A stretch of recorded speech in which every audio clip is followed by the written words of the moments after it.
నదులు గోవులను రక్షించాల్సిన బాధ్యత ప్రతి భారతీయుడిపై ఉందన్నారు బీజేపీ జాతీయ ప్రధాన కార్యదర్శి మురళీధర్ రావు. కరీంనగర్ జిల్లా ధర్మపురిలో ఈ నెల 29న గోదావరి మహాహారతి కార్యక్రమాన్ని నిర్వహిస్తున్నట్టు చెప్పారు. ఈ కార్యక్రమానికి సంబంధించిన పోస్టర్ రిలీజ్ చేశారు మురళీధర్ రావు. ఆవు మాంసం తింటాన్ని సమర్థిస్తున్న నాయకులు ఆ విషయం తమ ఎన్నికల మేనిఫెస్టోలో పెట్టే ధైర్యం ఉందా అని ప్రశ్నించారు.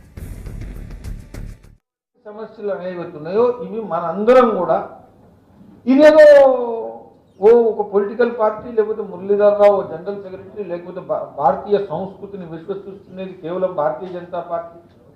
సంస్కృతి నుంచి బయటికి పోగలిగేటువంటి సత్తా సాహసం ఏ రాజకీయ పార్టీ చేయడం సాధ్యం కాదు. మీరు గమనించండి, ఇటువంటి రోజుల్లో గోదావరి మరొకసారి బయోడైవర్సిటీకి కేంద్రం కావాలి. ఎందుకంటే జీవనం అంతా అన్నే ఉంది, ఎనర్జీ మొత్తం ఉన్నది అక్కడనే. ఆవు మాంసం మేము తినడానికి మేనిఫెస్టోలో పెడతామని ఒక పార్టీ చెప్పమని, ఏదైనా ఆవు మాంసాన్ని తినాలా దీన్ని మేము పొలిటికల్ మేనిఫెస్టోలో పెడతామని ఒక పార్టీ బీజేపీ గురించి మాట్లాడు కాదు.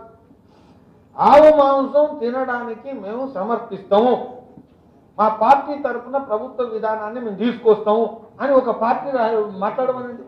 ప్రతి దగ్గర గోశాల ఎట్లా కావాలా, ప్రతి దగ్గర ఆవు ప్రసాదం లేకపోతే ఆవు నెయ్యితోని లడ్డూలు తయారు కావడం కానీ ఇవన్నీ హోమం ఎట్లా కావాలా, దీనికి ఉండే లాభాలు, వీటన్నిటి విషయంలో ఈ గోదావరి హారతి ఉత్సవ సమితి 365 రోజులు